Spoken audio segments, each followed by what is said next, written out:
চলো ফাইনালি সেই সময়টা এসেই গেল যখন আমি আকাশে পাখির মতো উঠতে পারবো। ইয়েস, আর তোমার ওরা আমি আমার ক্যামেরায় ক্যাপচার করব। কিন্তু মিস্টার মুক্ত পাখি, খোলা আকাশে এত দূরে উড়ে চলে যেও না যে কোথাও হারিয়ে যাও। ডোন্ট ওয়ারি ম্যাডাম, এমনিতেও রনি স্যার যদি আকাশে হারিয়েও যান তাহলেও মাটিতেই ফেরত আসতে হবে। ওড়ার আগেই তুমি আমাকে নিচে আসার কথা বলছো। চলো, হয়ে গেছি তৈরি। All the best.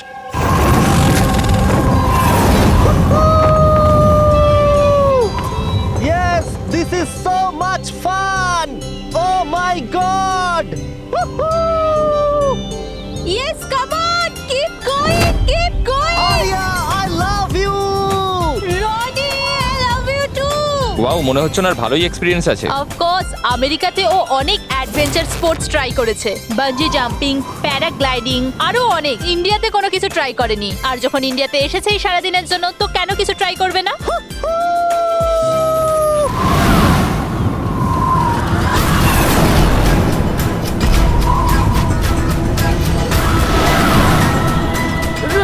রনির কিছু হয়েছে।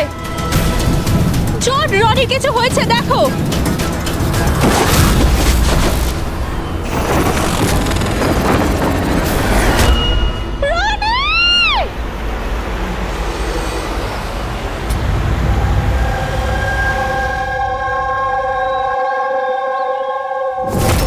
আমি আর রনি এখানে ছুটি কাটাতে এসেছিলাম।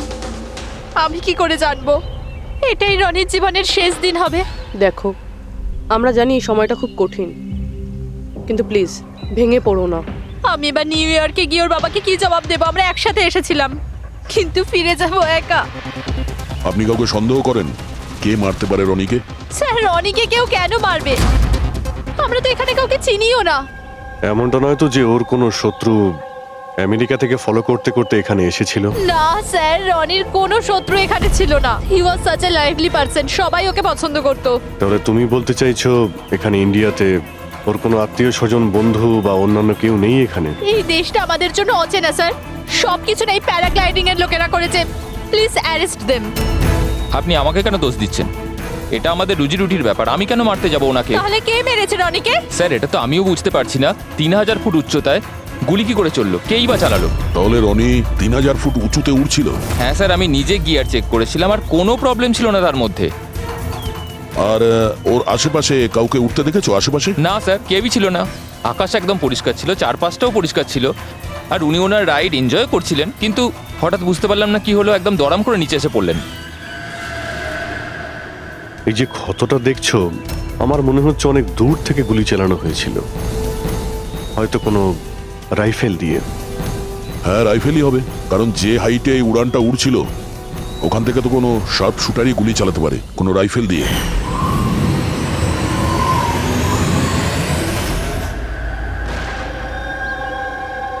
এখানে আশেপাশে কাউকে বন্দুক বা রাইফেল নিয়ে দেখেছিলে কাউকে? এখানে বন্দুক আনা অ্যালাউ নয় স্যার। আপনি আসল বন্দুকের কথা বলছেন স্যার? পুজোর ক্যাপ বন্দুক ফাটানোরও অনুমতি নেই। আপনারা কাউকে দেখেছেন এখানে? না ম্যাম, না তো। না না ম্যাম। আচ্ছা আলিয়া, আপনি যখন এখানে এলেন রনির সাথে, আপনার কাউকে সন্দেহ হয়েছিল? মানে কেউ আপনাদের ফলো করছে, এমন কোনো লোক যে গন্ডগোলের মনে হচ্ছে? না স্যার, এরকম তো কেউ ছিল না। তাহলে কি গুলি আকাশ থেকে চলেছিল নাকি? স্যার, আমি তো বললাম রনি স্যারের আশপাশে তো কেউই উড়ছিল না, তাহলে আকাশ থেকে গুলি চালালো কে? হ্যাঁ স্যার, আকাশে কেউ ছিল না। আপনি চাইলে এই ফুটেজগুলো চেক করতে পারেন, এখানে কেউ নেই ওর সাথে।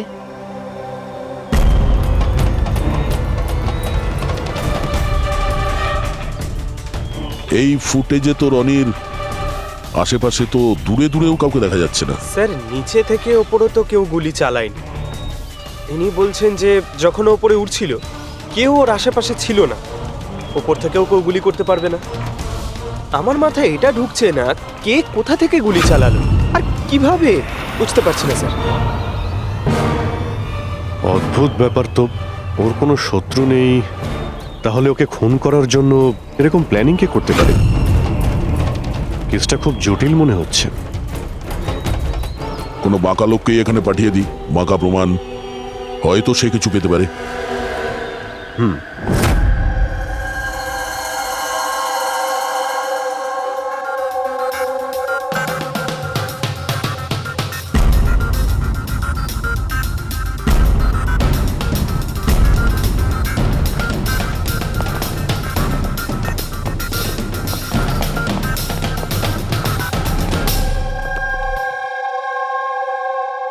আরে বাহ, আজকে আপনারা দুজনে এমন ভাবে কাজে ডুবে আছেন যে মনে হচ্ছে যে অনেক প্রমাণ আমাদের হাতে দিয়ে আমাদেরকে পাঠাবেন এখান থেকে। অনেকগুলো প্রমাণ, হ্যাঁ, আর যদি একটাও না পাওয়া যেত? সোজা করে বলো না, কোনো প্রমাণ পাওনি, খুঁজে দেখোনি? ডক্টর সালুকে ওই গুলির ব্যাপারে কিছু জানতে পারেননি? আপাতত এইটুকু জানতে পেরেছি ভাই, ওপর থেকে কোনো ইউএফও গুলি চালিয়েছে। শালুকে তুমি না কোনোদিনই সোজাসুজি করে কথা বললে না। আরে এটা কি, এটা বোঝাও, আমাকে বোঝানোর জন্য এরকম করছো? হ্যাঁ, বলো। এ দেখো বস, রনি মাটি থেকে 3000 ফুট উঁচুতে উঠছিল, আর ওর গুলিটা লেগেছে তার ওপর থেকে প্রায় 1000 ফুট উঁচু থেকে। আর এই গুলিটা 60 ডিগ্রি অ্যাঙ্গেলে এসে গায়ে লেগেছে। আমার তো ভেবেই কেমন যেন মাথাটা ঘুরছে। আকাশের উপর থেকে কে গুলি চালাতে পারে ওর উপর? এটা কিভাবে সম্ভব? এখনো হয়নি, আরো বাকি আছে বস। এই গুলিটা প্রায় 3 কিলোমিটার দূর থেকে ছোড়া হয়েছে। ভারী অবাক কাণ্ড, তাই না দয়া? 3 কিলোমিটার দূর থেকে গুলি চালানো হয়েছে। 60 ডিগ্রি অ্যাঙ্গেলে রনির গলার ভেতর ঢুকে যায় আড়াআড়ি।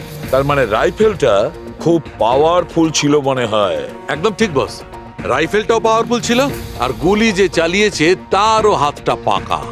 এত উঁচুতে হাওয়া খুব জোরে প্রবাহিত হয়, আর টেম্পারেচারও কম বেশি হতে থাকে। তবুও লক্ষ্যটা মিস করেনি, একদম নির্ভুল পয়েন্টে গিয়ে লেগেছে। গুলি যে চালিয়েছিল খুব পাকা খেলোয়াড়, ডক্টর, সব শুটার। একদম। আর এইরকম শার্প শুটার সহজে তো পাওয়া যায় না যে এই কাজটা করে দেবে। কিন্তু স্যার, আমরা সমস্ত ভিডিও দেখেছি। যখন রনি আকাশে ছিল তখন ওর আশেপাশে কোনো প্যারাসুট বা চপার ছিল না স্যার। আকাশ একদম পরিষ্কার ছিল। সেটাই তো বুঝতে পারছি না যে ওই কিলার কোথা থেকে গুলিটা চালিয়েছিল, অথচ আকাশটা পরিষ্কার ছিল। ও কি মেঘের আড়ালে লুকিয়েছিল? আর স্যার ওই গুলিটার থেকে কি জানতে পারলাম? কিচ্ছু পাওয়া যায়নি পুরবি। আমি ব্যালিস্টিক ডিপার্টমেন্টের পুরো ডেটা চেক করেছি, এরকম গুলির তো কোনো রেকর্ডই নেই। স্যার, এই গুলিটা নিশ্চয়ই কাস্টমে বানানো হয়েছে। হ্যাঁ, নিজের মতন গুলিটা বানিয়েছিল। এমন গুলি যেটা 3 কিলোমিটার দূর থেকে চালানো যায় আর সোজা গিয়ে টার্গেটে হিট করে।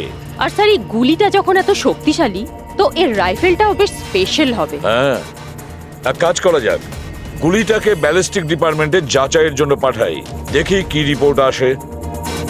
আর সে যেই হোক, এত উপরে চলে গিয়েছিল খুন করার জন্যে, এবার ওকে তো মাটিতে নামতেই হবে।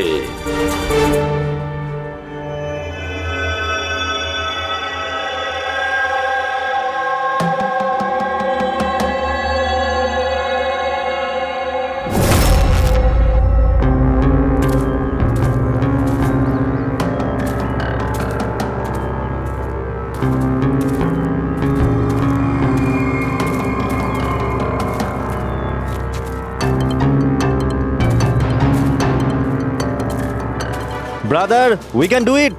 আরে ইয়ার গুরু, আর চলতে পারবো না, খুব হাঁপিয়ে গেছি আমি। ব্যাস নবীন, আর বেশি দূর নয়, 3000 ফিট চড়ে ফেলেছি, পাশেই আছে। We can do it, come on.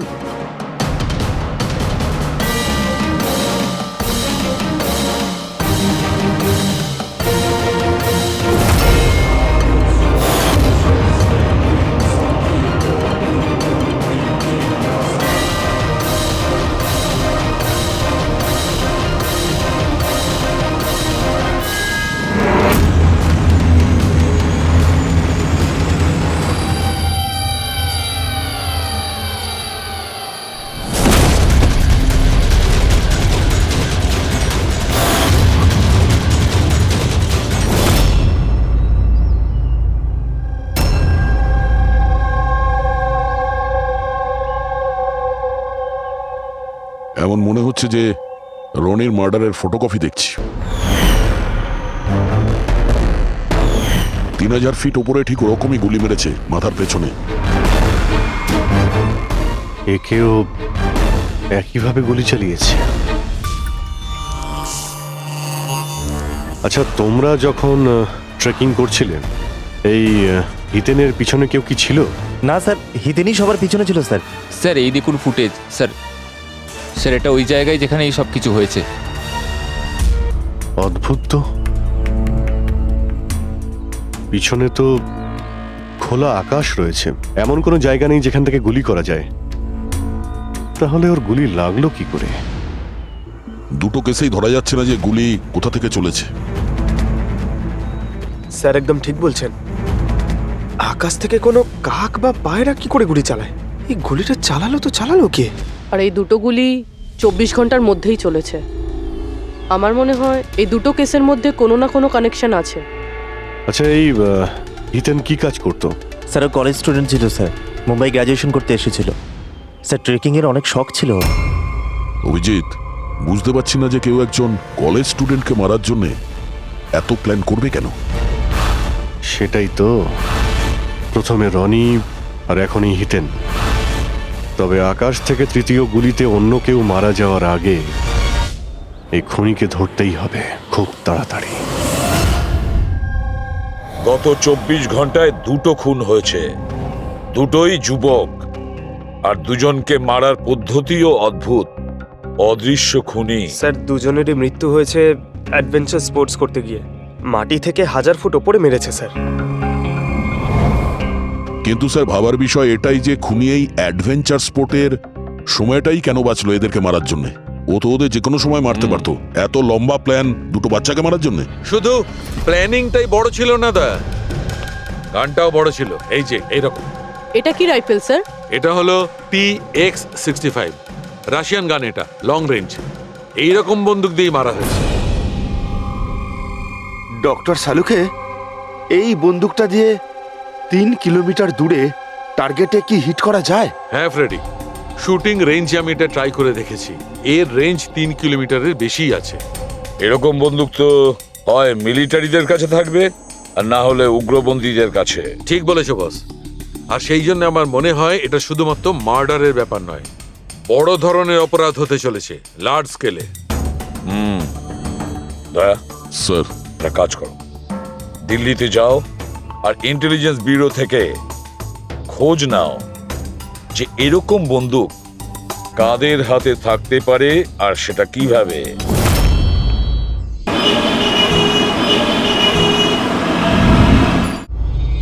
এই সমস্ত খুন এই রাইফেল দিয়েই হয়েছে। আর আপনারা তো জানেনই, এরকম হাই প্রোফাইল রাইফেল তো সবার কাছে থাকে না। আপনি একদম ঠিক বলছেন স্যার। আর যেটা আমাদের দেখা দরকার সেটা হলো এই রাইফেলটা যদি কেউ কিনতেও চায় তাহলে কিনতে পারবে না। এটা একটা কিংবা দুটো পিসে বিক্রি হয় না, বড় অ্যালটমেন্ট হয় এগুলোর। তাহলে কয়েক বছর আগে যে আতঙ্কবাদী হামলা হয়েছিল তার মধ্যে এই ধরনের রাইফেল ইউজ হয়েছিল? হ্যাঁ স্যার। তাহলে আপনাদের কোনো আতঙ্কবাদী গ্রুপের উপর সন্দেহ হয়? আগে হ্যাঁ স্যার, যদি আমাদের সন্দেহ ঠিক হয় তাহলে আমরা জানি যে এর পেছনে ঠিক কার হাত আছে। কার? এই অঞ্চলেই কিছুদিন আগে আমাদের আর্মি অনেক অস্ত্র আটক করেছিল। ওই অস্ত্রের মধ্যে এই রাইফেলটাও ছিল। হ্যাঁ প্রতাপ স্যার, সমস্ত আতঙ্কবাদী মরে গেছে, ওদের মধ্যে একজন পালিয়ে গেছে, তবে আমরা সমস্ত হাতিয়ার আটকে নিয়েছি। ওয়েল ডান প্রতাপ স্যার। আর যে টেররিস্টরা পালিয়ে গেছে তাদের সম্পর্কে সমস্ত পোস্টকে অ্যালার্ট করে দাও। তাহলে এই কাজ ওই আতঙ্কবাদীর হতে পারে যে পালিয়ে গিয়েছিল ওখান থেকে। হ্যাঁ স্যার।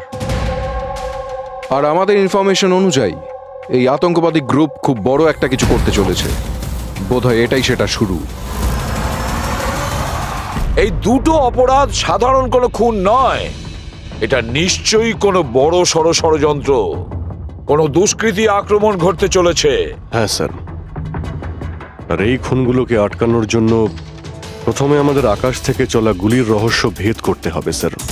আর এই রহস্যের কিনারা করার জন্য সবার আগে আমাদের এটা জানতে হবে যে এই আতঙ্কবাদীরা রনি আর হিতেনের মতো সাধারণ লোকের হত্যা কেন করলো।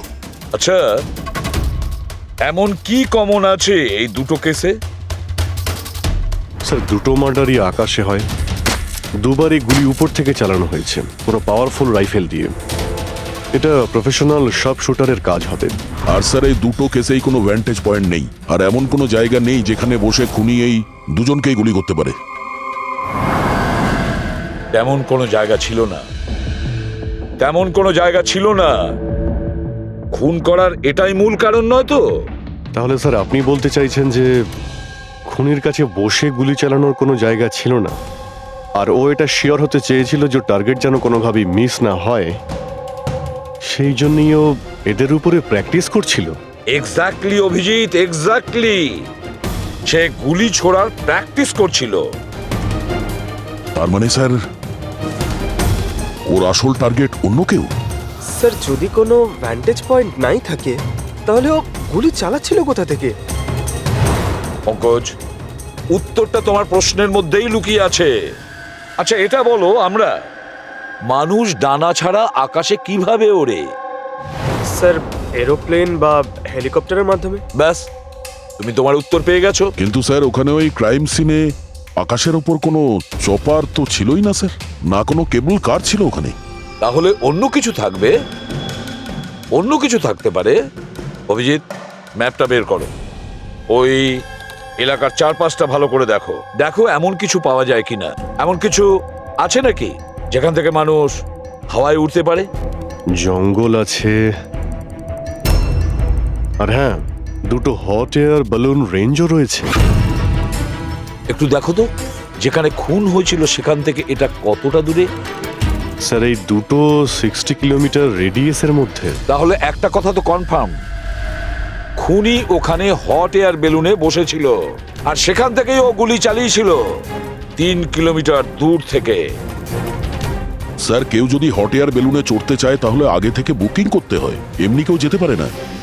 কোনো ব্যাপার না, তোমরা ওই হট এয়ার বেলুনের অফিসে গিয়ে খোঁজ নাও যে এমন কোন টুরিস্ট ছিল যে ওই দুটো দিনে ওই দুটো হট এয়ার বেলুনে ঘুরেছিল।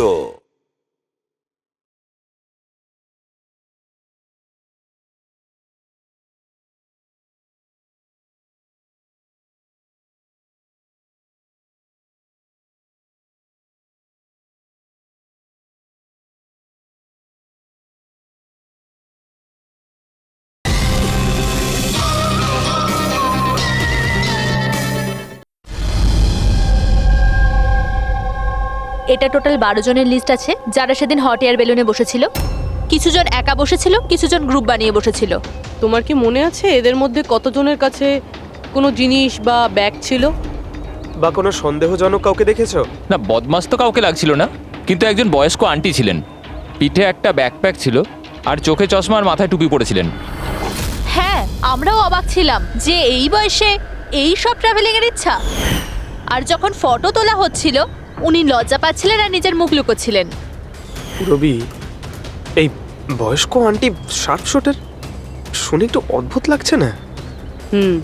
হ্যাঁ স্যার, আমি এখানে পাইলট। 25শে ফেব্রুয়ারি স্যার সব মিলিয়ে আমি 6 জনকে এয়ার বেলুনে চাপিয়েছি স্যার, আর 2 জনকে দিনের স্যার। আচ্ছা তাদের মধ্যে কেউ মানে গন্ডগোলের লোক মনে হয়েছিল, কিংবা যার কাছে কোনো জিনিসপত্র ছিল? স্যার এরকম তো কেউ ছিল না। হ্যাঁ, একজন বয়স্ক মানুষ ছিল, জানি না কারো বারবার চিৎকার করছিল, হয়তো ওর মুড খারাপ ছিল বা খিটখিটে ধরনের ছিল। ওনার হাতে কোনো কিছু ছিল? জিনিস তো ছিল না, হ্যাঁ একটা লাঠি নিয়ে হাঁটছিল। লাঠি নিয়ে হাঁটছিল? হেই, তোমাদের সাহস কি করে হলো আমার ছবি নেওয়ার, আমাকে জিজ্ঞেস না করে? কিছু ভদ্রতা আছে না নেই? ওরাও ওগুলো ওরাও।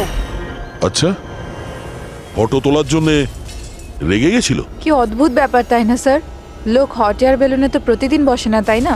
তারা নিজেরাই ফটো তুলতে চায় যাতে এই স্মৃতিকে তারা সারা জীবন রাখতে পারে। আর কোনো বিশেষ কথা মনে আছে ওর ব্যাপারে?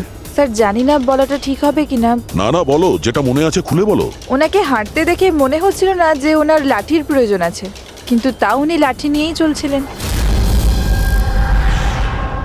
আচ্ছা,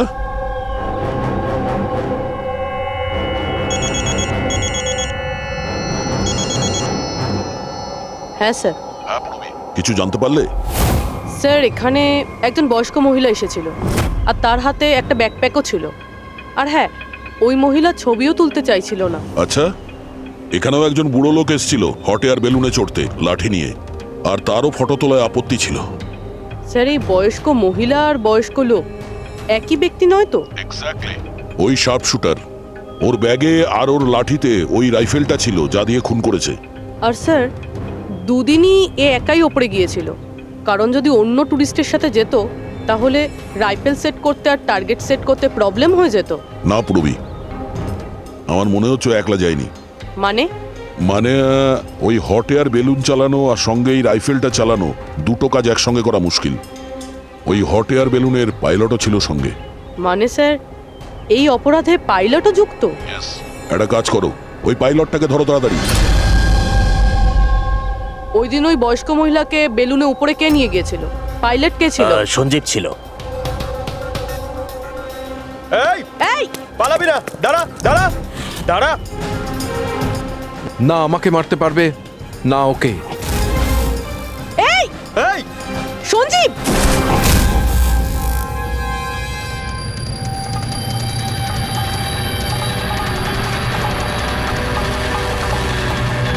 আরে তো প্রাণ দেওয়ার জন্য একদম তৈরি ছিল। এটা কোনো ছোটখাটো মার্ডার নয় পঙ্কজ, অনেক বড় মিশন। যদি তাড়াতাড়ি আটকানো না যায় তাহলে বড় সড় বিপদ হবে। আচ্ছা গীতা, 24শে ফেব্রুয়ারি যে লোকটা গ্রুপে যেতে চাইছিল না, একলা যেতে চাইছিল, ওর পাইলট কে ছিল? কে নিয়ে গেছিল? সোলো ট্রাভেলারকে তো দিনেশ নিয়ে গিয়েছিল। অদ্ভুত ব্যাপার দিনেশ, এতক্ষণ ধরে চুপ করে আছো, কিছু বলছো না কেন? তোমরা আমাকে ধরতেই পারবে না।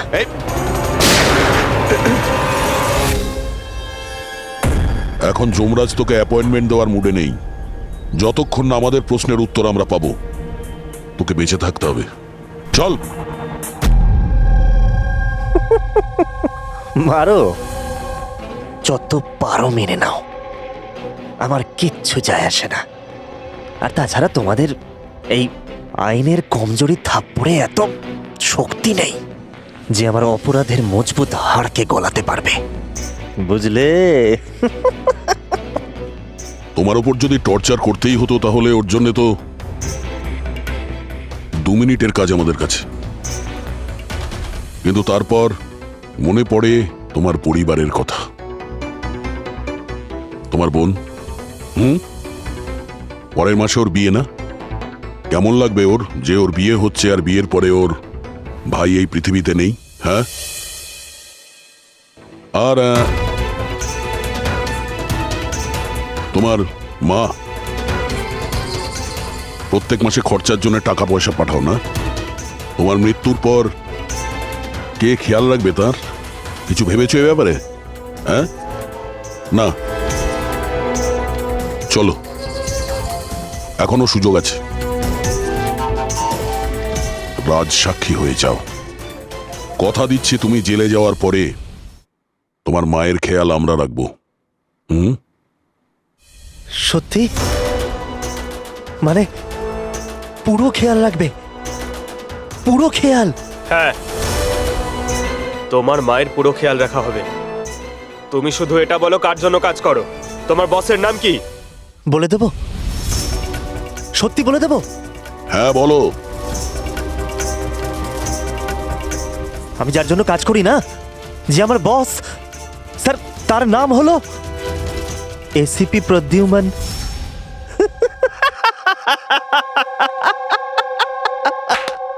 এসিপি প্রদ্যুম্ন, যাও ধরে নাও আর গ্রেফতার করে নাও তাকে। বলেছিলাম না আমি কিচ্ছু বলবো না, যা করার আছে করে নাও। সিআইডি কোথাকার। সিআইডি।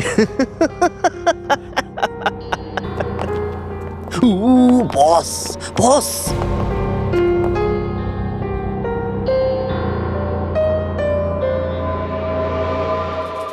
কোনো ব্যাপার না, কিচ্ছু বলতে হবে না। এখন না তোমাকে কিছু জিজ্ঞাসা করব, কিছু বলার জন্য তোমাকে আমরা জোর জবরদস্তিও করব না, কিচ্ছু করব না। শুধু একটাই কাজ করব, আমরা তোমাকে ঘুমোতে দেব না। শুতে দেবেন না? এমনিতেও আমি জেগে থাকলেও আমি আপনাদের কিছুই বলবো না। কোনো প্রয়োজন নেই, কিচ্ছু বলো না, কিন্তু আমরা শুতে দেব না তোমাকে। ওকে ভাই দয়া, আমি এটা শুনেছিলাম যে মানুষ কোনো কিছু না খেয়ে অনেক দিন সার্ভাইভ করতে পারে, কিন্তু না ঘুমিয়ে। কত কষ্ট হবে এই বেচারার। তোর বাঁচাটা খুবই মুশকিল, আমি এসব দেখতে পারবো না।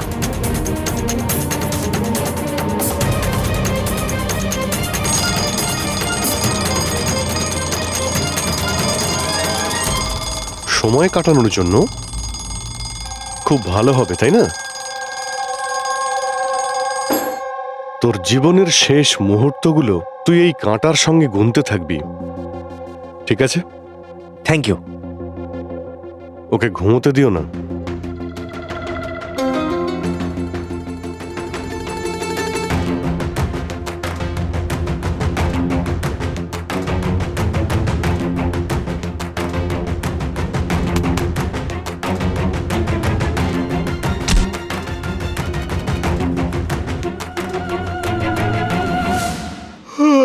ফ্রেডি স্যার, আরে কোথায় আছেন আপনি?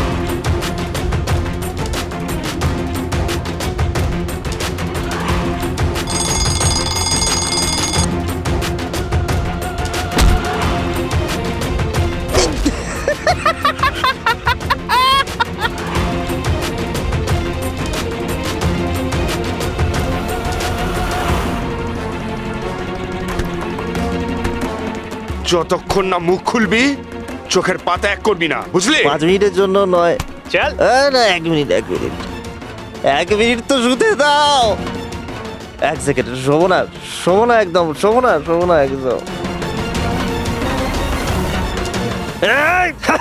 শোবো না আমি।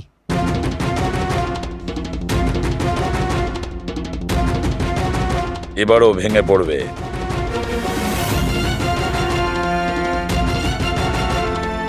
সবকিছু বলতে বাধ্য হবে।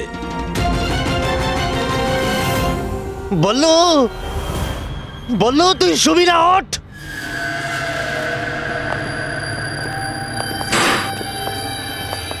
এই ঘুমোতে চাস? আর ওকে একটু ঘুমোতে দাও। কি প্রবলেম তোমাদের? ঠিক আছে, তোমাকে ঘুমোতে দেবো আমরা। আগে বলো যে তোমাদের গ্রুপের প্ল্যানটা কি? এই, বলছি,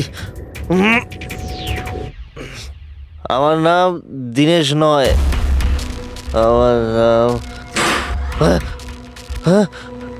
আমার নাম বল্লু। দীনেশ নয় আমার নাম। আর আমাকে স্পেশালি এই মিশনের জন্য তৈরি করা হয়েছিল। আর যে 2টো মার্ডার হয়েছিল না, ওটা প্র্যাকটিস ছিল। আমাদের আসল মিশন হলো ওকে মারা। আর ওই যে ওকে কি যেন নাম, স্টিভ মার্টিন।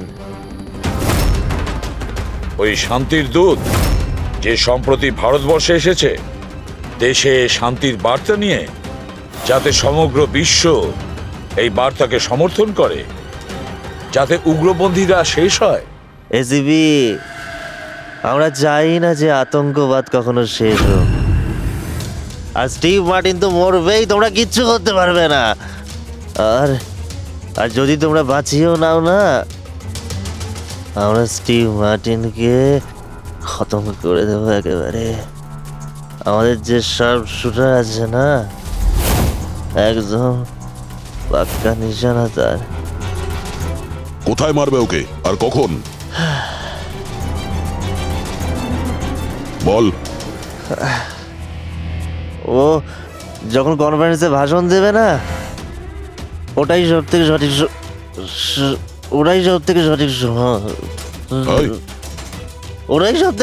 সময় হবে।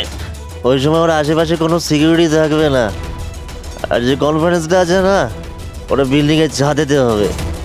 তো ওই হট এয়ার বেলুনেতে আমাদের শার্প শুটার যাবে আর ওখানেই গুলি মারবে। কনফারেন্স ঘন্টাখানেকের মধ্যে শুরু হবে, এখন তাড়াতাড়ি ওখানে আমাদের পৌঁছতে হবে। আরে তোমরা যতই চেষ্টা করে নাও, বাঁচাতে পারবে না ওকে। আর হ্যাঁ, তোমরা যদি বাঁচিয়েও নাও না, তাহলে আমরা আবার প্ল্যান করব, দ্বিতীয়বার মারবো। কে মারবে? কিরকম দেখতে ও? আরে আমি ওর মুখ দেখিনি এখনো পর্যন্ত। যখনই আসে ছদ্মবেশে আসে। তোমরা কি ওই, একে হসপিটালে নিয়ে যাও তাড়াতাড়ি। স্যার, আমরা কি হট এয়ার বেলুনটা আটকাতে পারি না যতক্ষণ এই কনফারেন্স শেষ হচ্ছে? না ফেডরিক, এই সব কিছু বন্ধ করা যাবে না। আজকে আটকালে কালকে অন্যরকম প্ল্যান করবে। আজকের প্ল্যান আমরা জানি, আজই ওদেরকে ধরবো।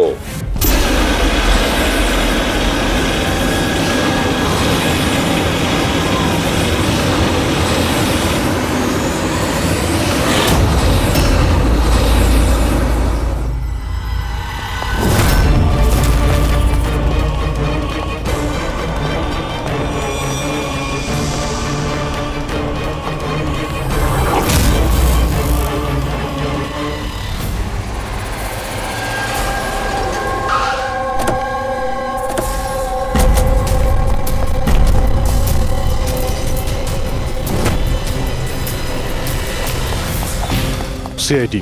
মিস্টার স্টিভ মার্টিন কোথায়? ওপরে কনফারেন্স রুমে। ওর কাছে নিয়ে চলুন, আসুন। তাড়াতাড়ি। তাড়াতাড়ি।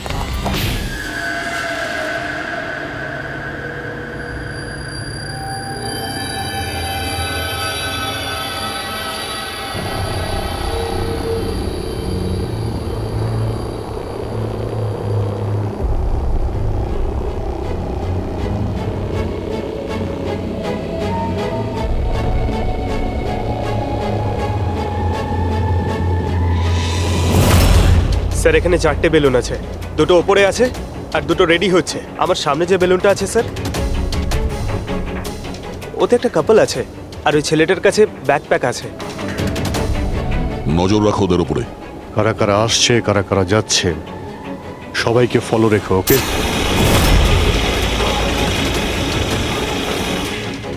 স্যার ওদের বেলুন টেক অফ করেছে। হ্যাঁ,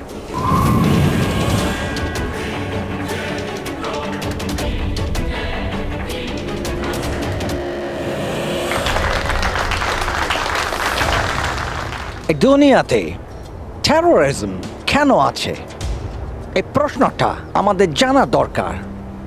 আর এই টেরোরিজম তখনই বন্ধ হবে যখন সব দেশ একসাথে ভাই ভাই হয়ে থাকবে। টেরোরিজমকে আমাদেরকে গোড়া থেকে উপরে ফেলতে হবে।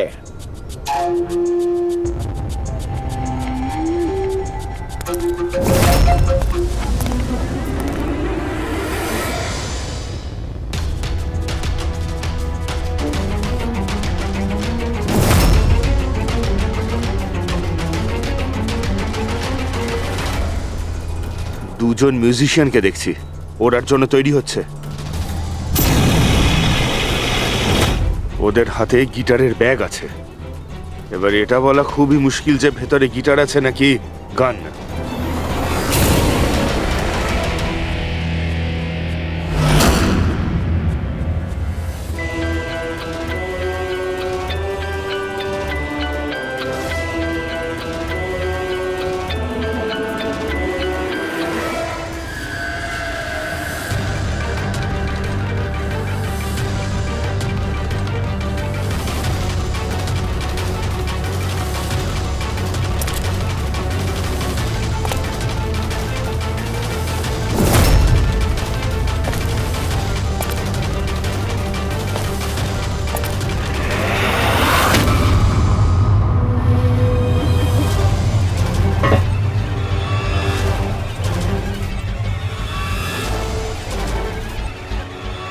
স্যার আরও একটা লোক এসছে, ওর কাছে একটা ব্যাকপ্যাক আর একটা ক্রাচ রয়েছে।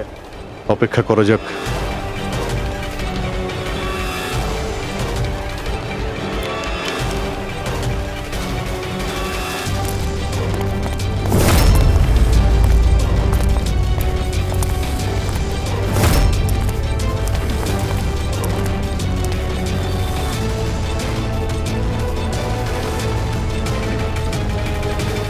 স্যার ক্যামেরা ক্রু এসেছে, ওদের কাছে আবার দুটো ব্যাগ।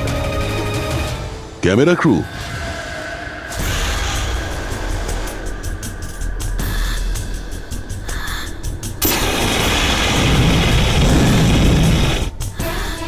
ওদের দিক থেকে নজর সরিও না, নজর রাখো ওদের উপরে।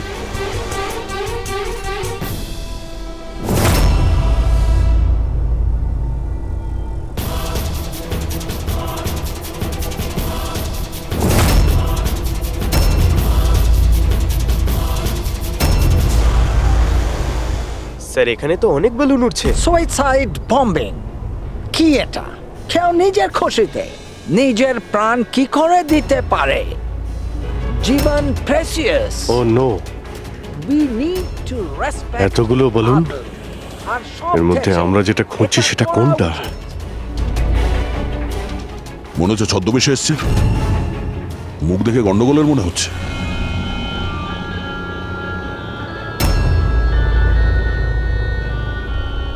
দয়া, ওই দুটোর উপর নজর রাখো। আমরা যেন সব সময় একটা কথা মনে রাখি, ওয়ার্ল্ড ওয়ার 1 আর ওয়ার্ল্ড ওয়ার 2। এটা তো গিটার। হচ্ছে কি এখানে? উপরে গিয়ে এরা মিউজিক বাজাবে নাকি? বাকি সমস্ত বেলুন তো চলে গেছে, একটাই আছে। মানে স্যার খুনি এই বেলুনের মধ্যেই রয়েছে? Wait and watch.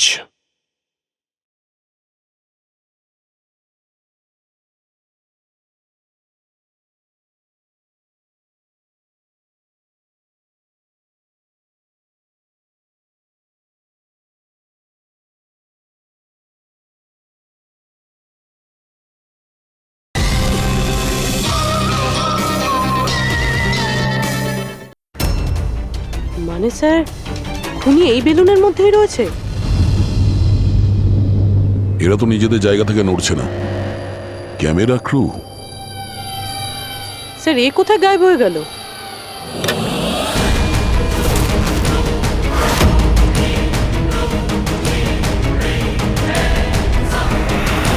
স্যার, এর কাছে তো রাইফেল রয়েছে, যেমনটা সালুঙ্কে স্যার বলেছিল। Abhijit,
mister Steve, your life in danger. আপনার জীবনের সংশয় আছে। তাহলে কি করবে? We have a plan. Thank you CIG. যদি আজকে আপনারা ঠিক সময় না আসতেন, আমি বেঁচে থাকতাম না। দেখুন, বিপদ কিন্তু এখনো কাটেনি, ঠিক আছে? এখনো খুনিকে ধরতে পারেনি, সেই জন্য be safe, be careful. Okay. Freddie, Pankaj, ওই বেলুনে নজর রাখো, চোখের বাইরে যেন না যায়। হ্যাঁ স্যার, আমরা বেলুনটাকে ট্র্যাক করছি।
হ্যাঁ পুরবি,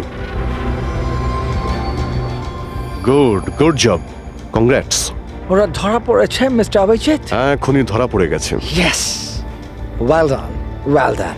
সিআইডি অনেক বছর ধরে এই দেশের সেবা করে চলেছে, আর আজকে আরেকবার আপনারা একটা ভয়ঙ্কর টেররিস্টকে ধরেছেন। আজ আমরা একজনকে ধরেছি, এরপরে পুরো গ্রুপটাকে ধরে ফেলবো। Mister Steve, we are very proud of you.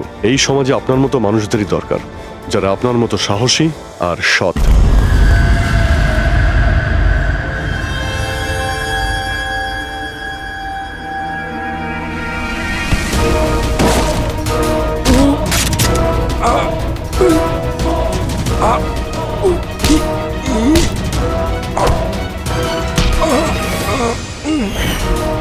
তাহলে তুমি ছদ্মবেশে রনি আর হিতেনকে মেরেছ? তোমার মতো একজন সব সুপার জেলের ভাত খেয়েও ফাঁসির অর্ডার আসার আগে পর্যন্ত। তোমার কি মনে হচ্ছে তোমরা আমাকে ধরে নিয়েছো তো স্টিভ প্রাণে বেঁচে যাবে? কখনো নয়। আমাদের ক্ষমতা এত বেশি যে তোমাদের আইন এটা খুঁজতে খুঁজতে হাঁপিয়ে যাবে, কিন্তু আমরা শেষ হব না। শেষ হবে তোমাদের এই দেশ। শোন ছাড় পোকা, আমাদের দেশের উপর অনেকে খারাপ নজর দিয়েছে, আবার চলেও গেছে। জানিস আমাদের দেশ কত বছর স্বাধীন হয়েছে? ৭৪ বছর। আর এই ৭৪ বছরে আমাদের দেশের জওয়ানরা জানি না কত আতঙ্কবাদীকে মেরেছে। আজ তোর পালা, কাল তোর সঙ্গীদের পালা। আমাদের দেশ থাকবে, খুব ভালোভাবেই থাকবে। আর এই দেশ থেকে যদি কোনো জিনিস চলে যায় সেটা হলো আতঙ্কবাদ, বুঝেছিস? আতঙ্কবাদ।